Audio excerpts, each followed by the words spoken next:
What's up? So I want to talk about two things real quick this morning that are of significance, I think at least, to a lot of stuff that's been happening the past year. So the first thing that I'm assuming people have seen at this point, because it's been everywhere, is the whole Andrew Cuomo story. So this, among other allegations, this guy, Democratic Assemblyman Ron Kim, has come forward and basically said that the governor of New York, Andrew Cuomo, threatened him and told him that he needed to lie about deaths being reported in nursing homes because Cuomo and his staff were severely underreporting the amount of people dying, and also some of the practices. They were just not reporting on some of the approaches they were taking in the nursing homes. For example, they were allowing people who had already had COVID to come back in and reintegrate with the community, which is causing all these other deaths. This isn't to say that Cuomo conspired to kill old people, but it was a cover-up of their mishandling of the COVID pandemic. And so Cuomo's basically threatening this guy, Ron Kim, telling him, I can destroy you. That was kind of the big quote that people are taking away from this, and just bullying him basically into submission. And so I'm really glad that Kim has come forward with this information,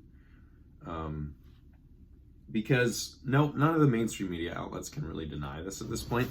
It should be embarrassing for CNN, since now they've got their front page article is about how Andrew Cuomo was a terrible person. But during the pandemic, he was coming on CNN with his brother Chris, and they were joking about like the size of his nose, and they were, basically just shooting the shit and not talking about anything important. While at that same time, there's conservative outlets who are kind of speculating that all these nursing home numbers in New York, especially, had been severely underreported, but none of it got picked up by like big mainstream, CNN, MSNBC weren't, of course, not talking about that. Now they have to, so this is good. There's also some, stuff with Gavin Newsom coming under serious fire. So I'm glad that these guys are being held accountable, because they were mishandling the pandemic, and all the mainstream media outlets led people to believe that these guys were like heroes of COVID, and they were kind of juxtaposing them with Trump and being like, look at these guys, they're doing it so great. It was kind of just a tactic to like make Trump look worse, which totally worked, because Trump didn't do himself any favors. He mishandled the pandemic so badly. So that's kind of the big thing right now, is this whole Cuomo controversy. I hope that he really gets, held accountable for it, and, has to testify or something about this. He should probably not be governor anymore. And definitely seems like a conflict of interest to have his brother interviewing him on CNN Nightly News. But we'll probably talk about that more later as this story develops. The other thing I want to talk about that's just this kind of smaller story that I found is basically right now there's only really small outlets kind of reporting on this. I don't know. I'm not sure if it'll get picked up or not, honestly. My guess would be no.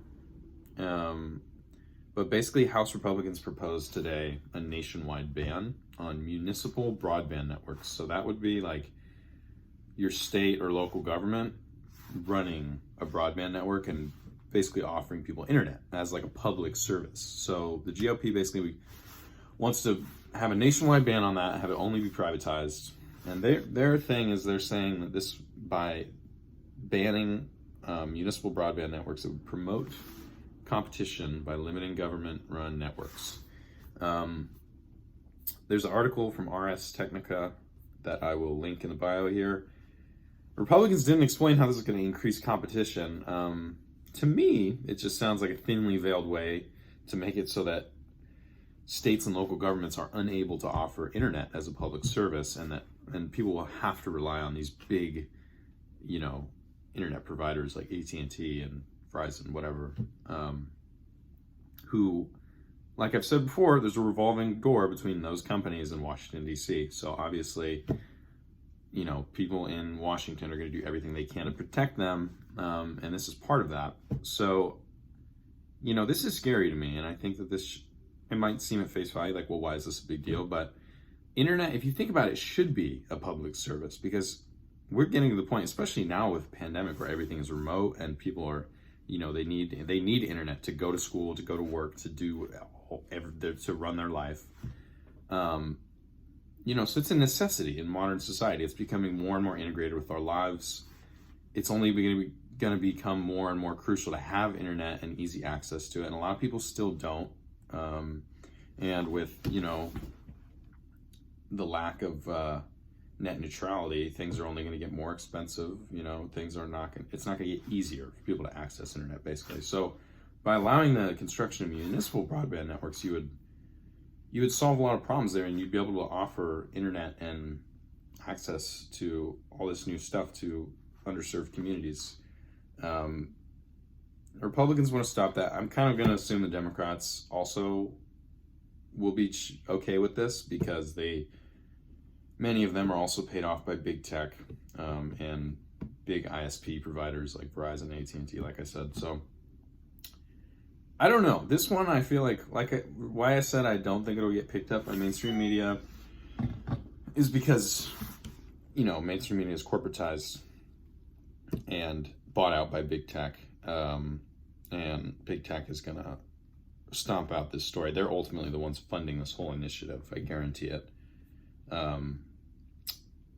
Big tech / big ISPs. I don't know if that's the same category, but you know what I mean. So pretty interesting though that they're doing this now. This is, I think, probably going to fly under the radar too, just because people are going to look at it and be like, well, it doesn't, does this really matter? I hope that's not true. I hope people realize that this is terrible, but we'll see. So yeah, stay posted on the Cuomo brothers controversy. I guess it's just one Cuomo brother. It should be both. And then the Republicans' effort here to basically make it impossible for anyone to get internet. We'll see how these two stories develop, but just thought I'd talk about these real quick. And yeah, have a good rest of your week, everyone.